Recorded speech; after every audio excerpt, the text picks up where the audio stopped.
I'm Dr. Ali Matu. Oscar nominations are out, and we've got the least diverse group of nominees since 1998. Why should you care? Find out on The Psych Show.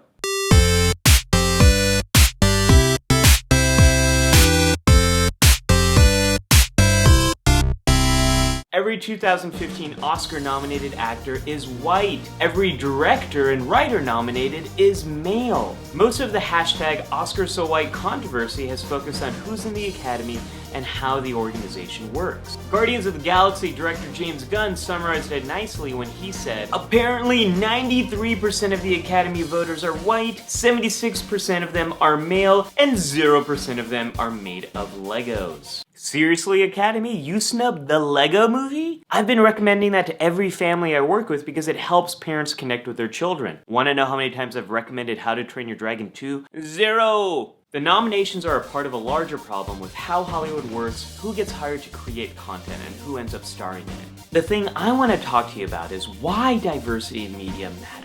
The first thing you need to know is the world has become a diverse and interconnected place. In the United States, ethnic minorities are about to become the majority group in the near future. Internationally, events in one part of the world impact everyone else. That's what we saw with the 2008 global economic crisis, the Ebola outbreak, and Kim Kardashian's butt. But the media we consume hasn't kept up with these global changes. Take me, for example. Most of the characters who look like me are stereotypes. Terrorists, disgruntled computer programmers, convenience store clerks, and people who eat chilled monkey brains. Compare that with the majority culture in Hollywood. There's so many ways to be a white male. You can be a soldier, superhero, entrepreneur, millionaire, a regular dad, a mathematician, and a cosmologist.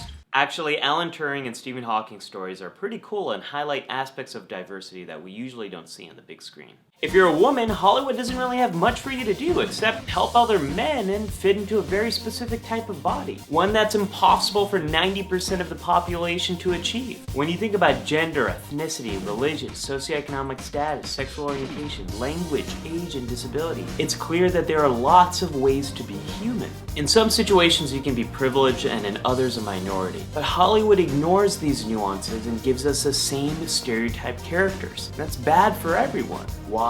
Stereotype threat and implicit bias. You know those times when you get worried about becoming a stereotype? For me, it happens every time I'm at the airport and I get randomly selected for additional security screening. I start thinking, oh no, they're gonna think I'm a terrorist, and then I start sweating, and then I start avoiding eye contact, and probably end up looking really suspicious. Psychologists call this stereotype threat. Experiments have shown that when you create a situation that makes you afraid of fulfilling a stereotype, it changes your behavior for the worse. Here's how it works. Stereotype: girls are bad at math. Stereotype threat: ask about gender on a math test, and girls end up doing worse. Blacks are better athletes than whites. Talk about racial differences in sports, and white athletes will do worse. These changes happen because stereotype threat creates anxiety, and it makes you second guess everything you're doing. Stereotype threat is like a massive weight on your shoulders that makes it harder for you to do whatever it is that you're trying to do.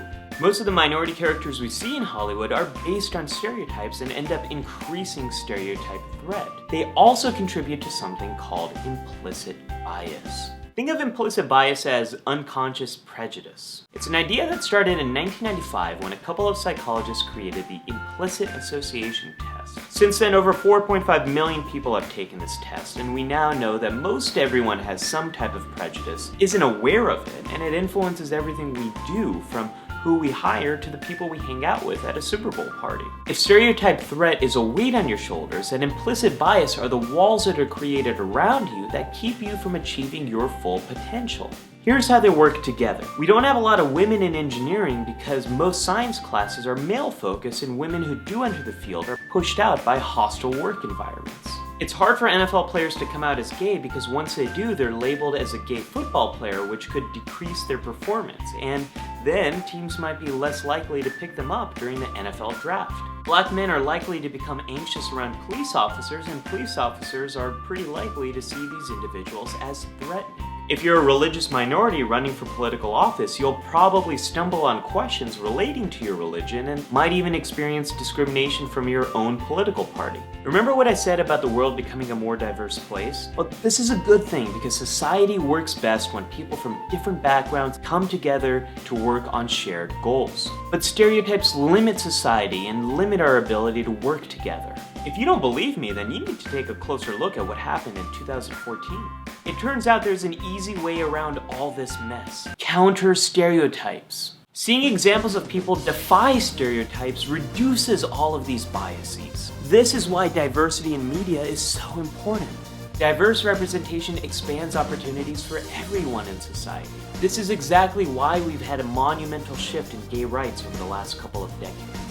Back in the early 90s, we didn't really have any gay characters on TV. But now in 2014, we have a range of representation of what it means to be LGBT. These representations were critical to creating support for marriage equality. Kumar, Mindy, Tom Haverford, Miss Marvel, and Abed, they're really important to me because they're changing what it means to be South Asian and giving me hope that future generations won't be limited by the same stereotypes I was. Still not convinced about the importance of diversity in media? Researchers at UCLA looked at 1,200 films and TV shows from 2011. What they found is diverse casts led to better box office performance and better ratings on TV. Diversity expands your audience. So all you Hollywood executives out there, if you want to make more money, hire some diverse producers and cast some diverse stars. What are your favorite examples of diversity in media? Let me know in the comments below. Click on Kamala Khan to subscribe and get more psychology.